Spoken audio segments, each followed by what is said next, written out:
Hi everyone, this is Yogesh and welcome back to the channel. तो यार हमारे channel में बहुत दिनों बाद एक पॉडकास्ट वाली वीडियो आ रही है and today we have a very special guest. Her name is Riti Kumari.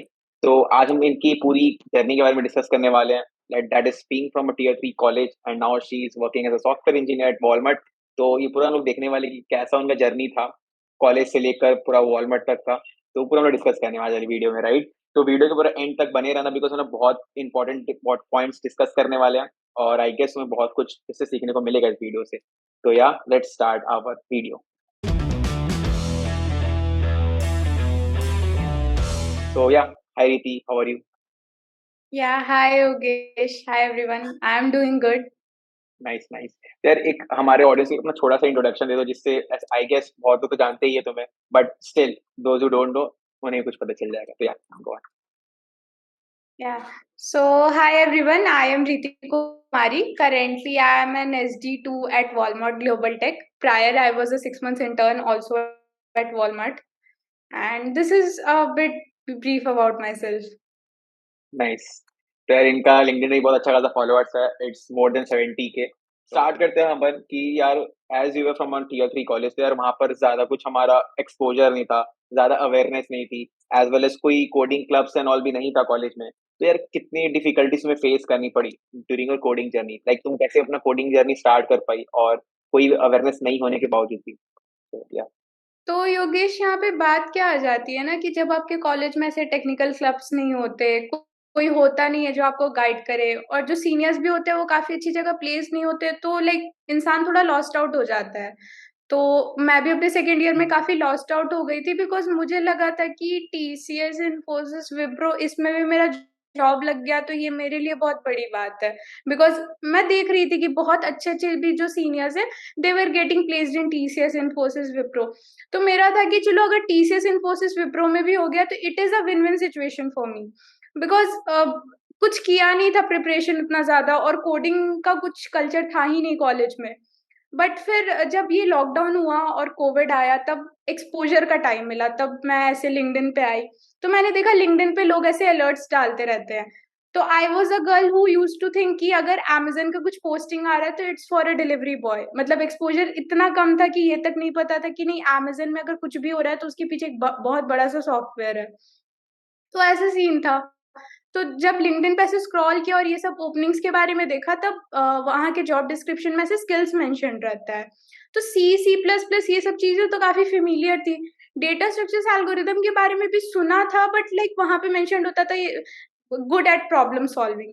तो how to be good at problem solving, तो फिर स्टार्ट किया लोगों को ऐसे डीएम करना लिंक्डइन पे कि like how I should start. थोड़ा यूट्यूब पे वीडियो ट्यूटोरियल्स देखना शुरू किया, थोड़ा ब्लॉग्स वॉग्स पढ़ना शुरू किया। तो स्टार्टिंग में तो 50 लोगों को मैसेज करती थी तो हार्डली एक से रिप्लाई मिलता था।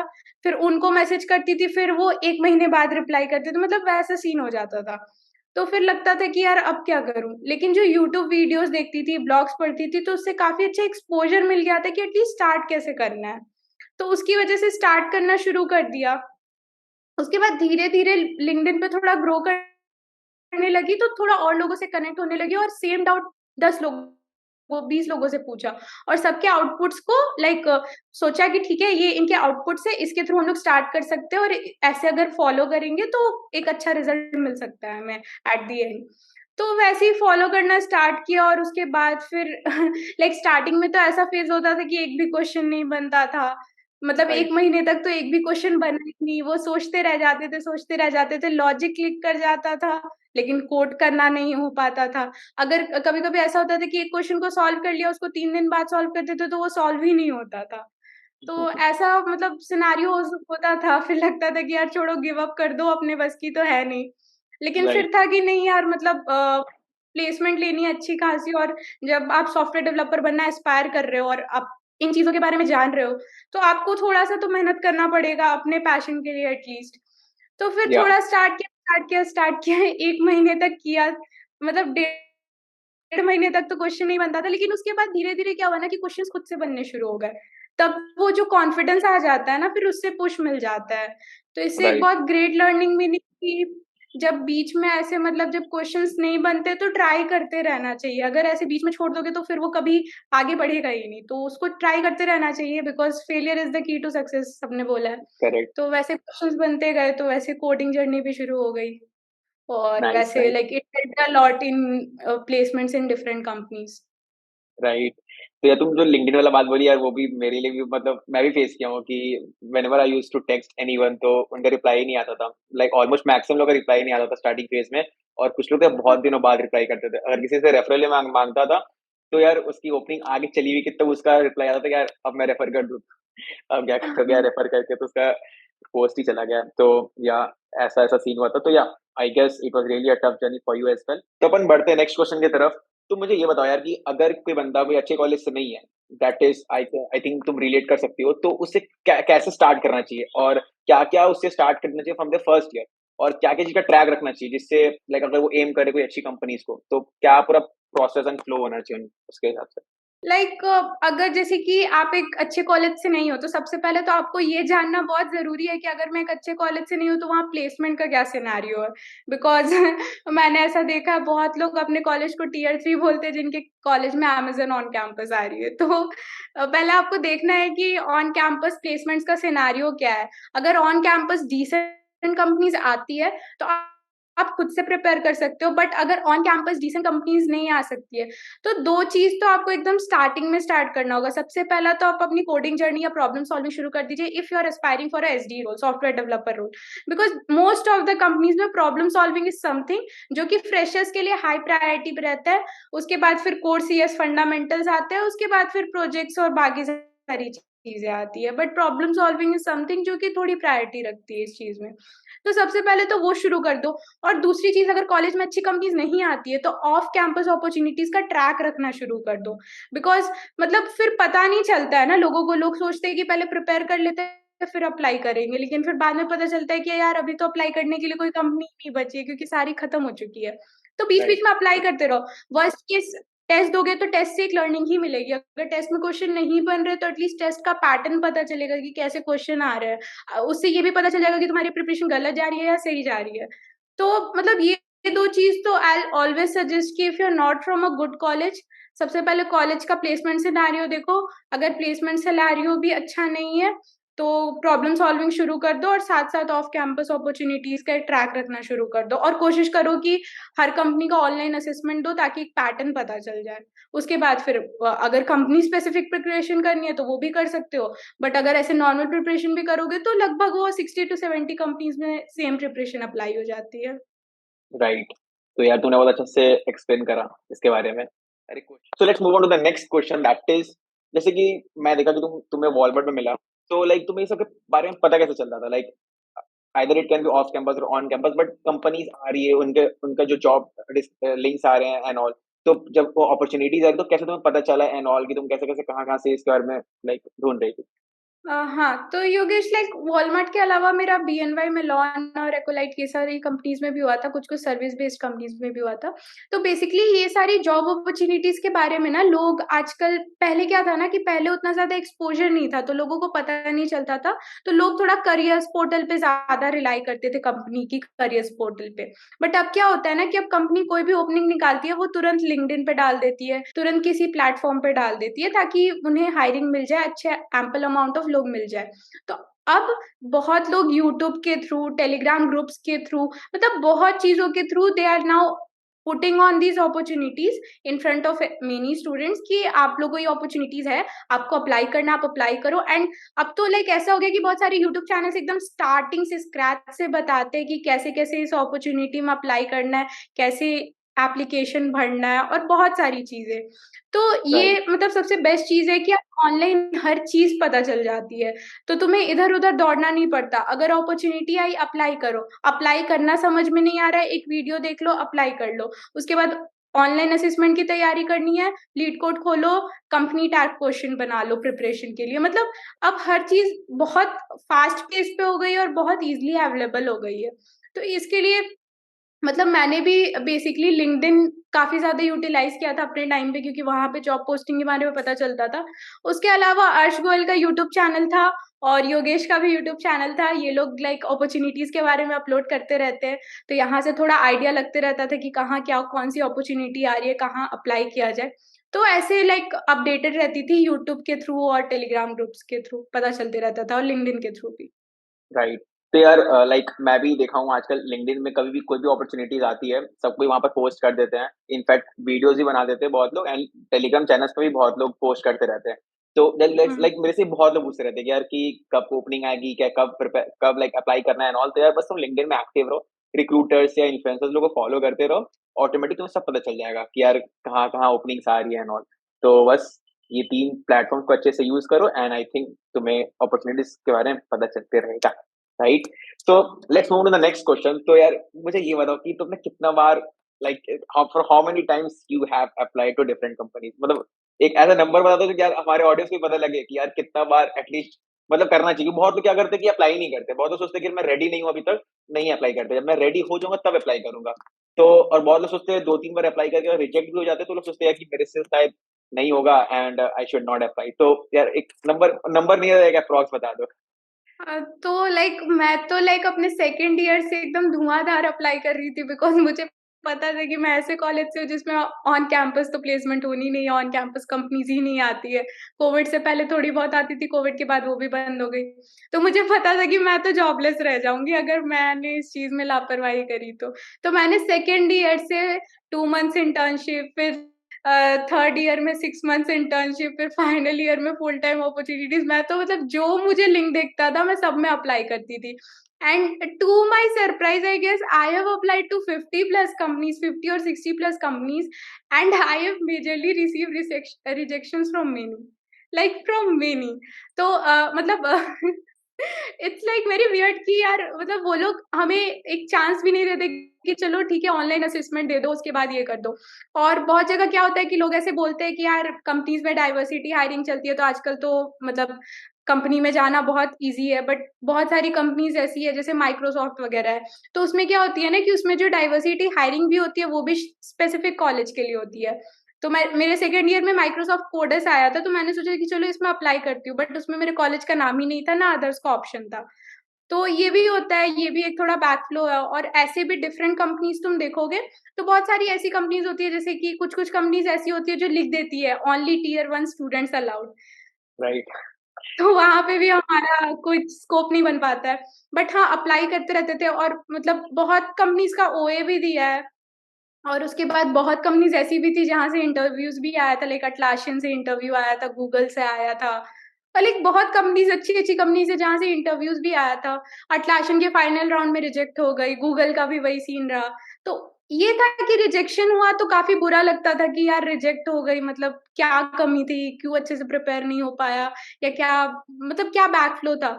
बट जब वो इंटरव्यू खत्म हो जाता है ना, उसके बाद जब आप बैठ के सोचते हो ना, तब आपको खुद में पता चल जाता है कि वेयर आई वाज़ रॉन्ग और where I was going wrong. तो every failed interview is a good experience. So मैं तो बोलूँगी कि अगर आपको अपनी प्रिपरेशन भी अच्छी करनी है, तो इंटरव्यूज़ देते रहो, देते रहो, देते रहो, बिकॉज़ बहुत कंपनीज़ ऐसी है जिसका 6 मंथ्स का टाइम स्पैन होता है कि 6 मंथ तक के बाद आप फिर कूल ऑफ आपका खत्म हो जाता है, फिर से इंटरव्यू दे सकते हो, फिर से अपीयर कर सकते हो। तो उस चीज़ से डरना नहीं है, सेकंड या थर्ड ईयर से इंटरव्यू देना शुरू कर देना है। थोड़ा पता चल जाता है कि इंटरव्यू में कैसे बिहेव करना चाहिए और क्या करना चाहिए। तो ये अच्छी चीज़ है। हालाँकि मैंने लाइक ऐसे कुछ इंटरव्यूज़ दिए नहीं थे, बट मेरा जो फर्स्ट इंटरव्यू था एक्वालाइट का वो इतना अच्छा रहा कि उसमें मेरा हो भी गया था। बट हाँ, उसके बाद लाइक स्टिल मेरा एक्वालाइट में हो गया, तो स्टिल मैंने इन्फोसिस का इंटरव्यू दिया। जबकि I was placed at Accolite, but I still wanted to gain some experience. तो मैं एक्सपीरियंस के लिए थोड़ा इंटरव्यूज़ देना प्रेफ़र करती हूँ। बट हाँ, एक बार अगर आपको एक सैटिस्फाइड ऑफर मिल जाता है, तो आप चाहो तो नहीं भी दे सकते हो। It's totally up to you. या राइट।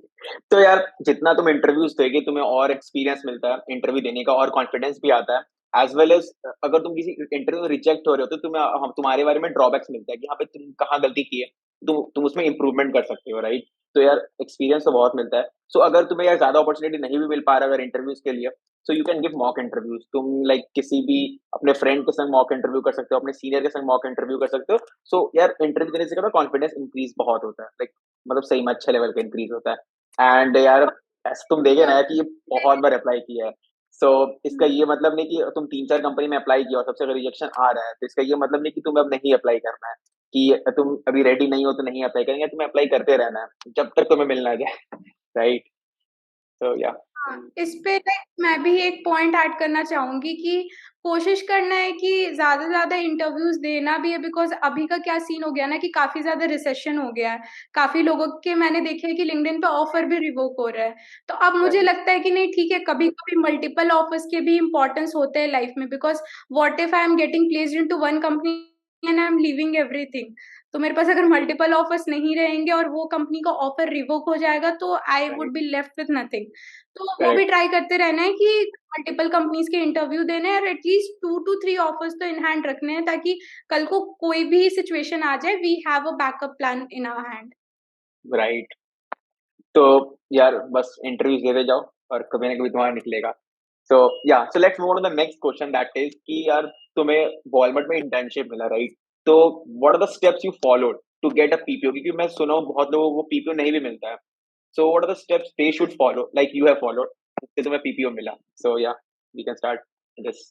तो हमारे कोहोर्ट में क्या हुआ था योगेश ना, कि 20+ लोगों को लाइक उनको पीपीओ नहीं मिला था। तो वॉलमार्ट का क्या होता है, इंटर्न टू पीपीओ कन्वर्जन। तो intern to PPO conversion basically depend करता है आपका ओवरऑल परफॉर्मेंस पे, यानी कि मैनेजर का फीडबैक कि आपका ओवरऑल परफॉर्मेंस क्या है। मतलब यू कैन से कि 60 to 70% it depends on overall performance, but 30% it depends on interviews. तो वहां पे इंटरव्यूज या तो एक होते हैं या तो दो होते हैं, based on your manager feedback. अगर मैनेजर का फीडबैक इज लाइक थोड़ा ओकेश टाइप, तो आपके दो इंटरव्यूज हो सकते हैं। तो इसका मतलब ये नहीं है कि your manager is not like relying on you और is not trusting you. Might be your manager wants you to prove your worth once again. तो या दो इंटरव्यूज भी होती है, एक इंटरव्यू भी हो सकता है based on your managers feedback. तो मेरा तो यार एक ही इंटरव्यू हुआ था, और मोस्ट प्रोबेबली मेरे टीम के ही मेंबर ने लिया था। तो इंटरव्यू तो काफी अच्छा हुआ। उन्होंने बेसिकली मेरे से क्या प्रोजेक्ट्स में मैंने क्या क्या किया है उसके बारे में वो उन्होंने मेरे को थोड़ा जानने का कोशिश किया।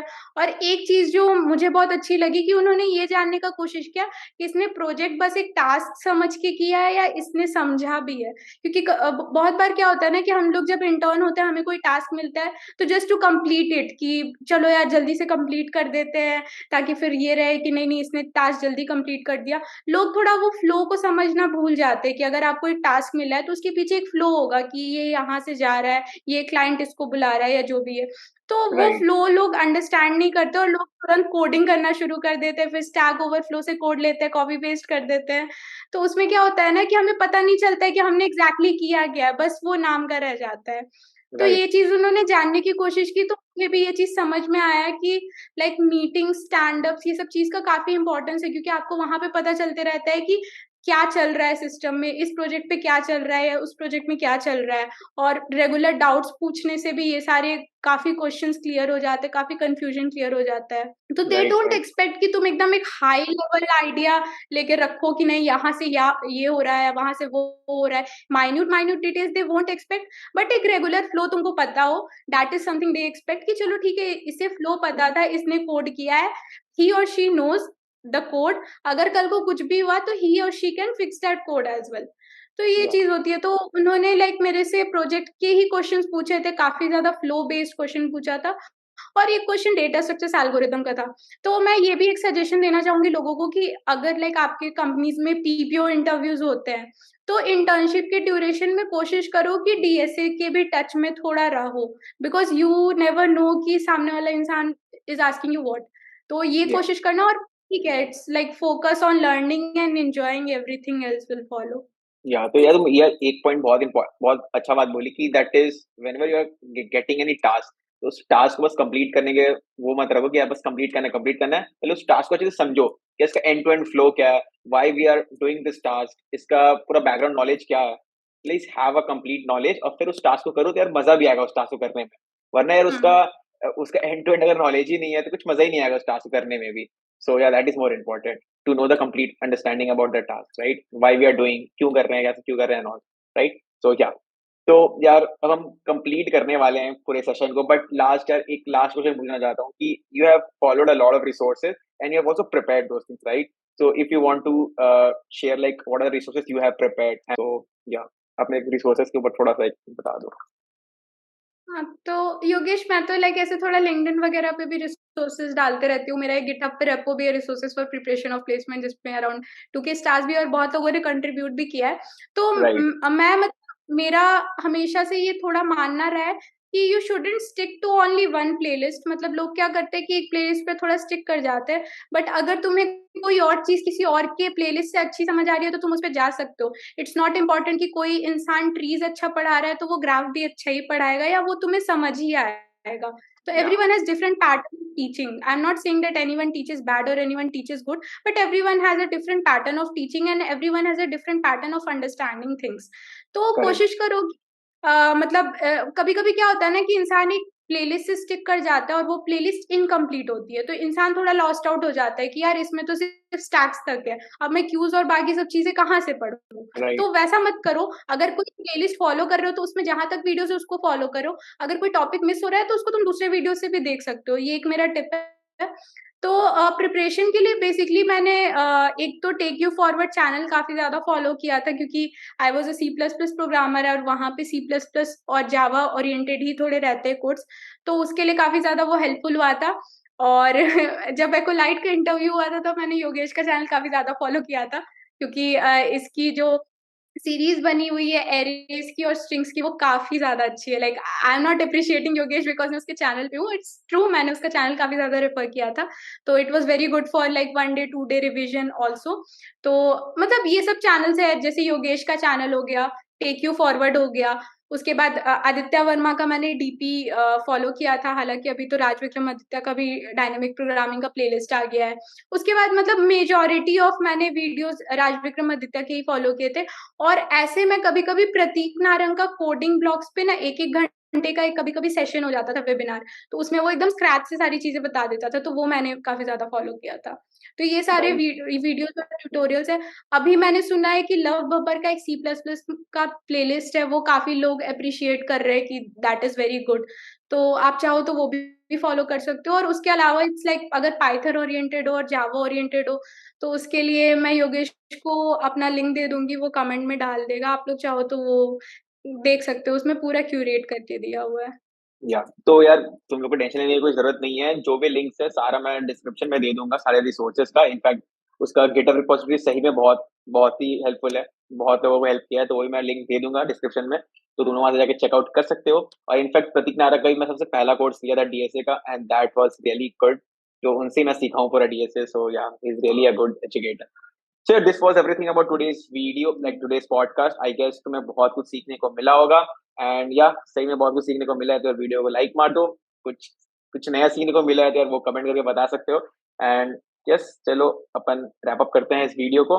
तो चलो मिलेंगे इस नेक्स्ट वीडियो में, तब तक के लिए टाटा बाय। Bye all.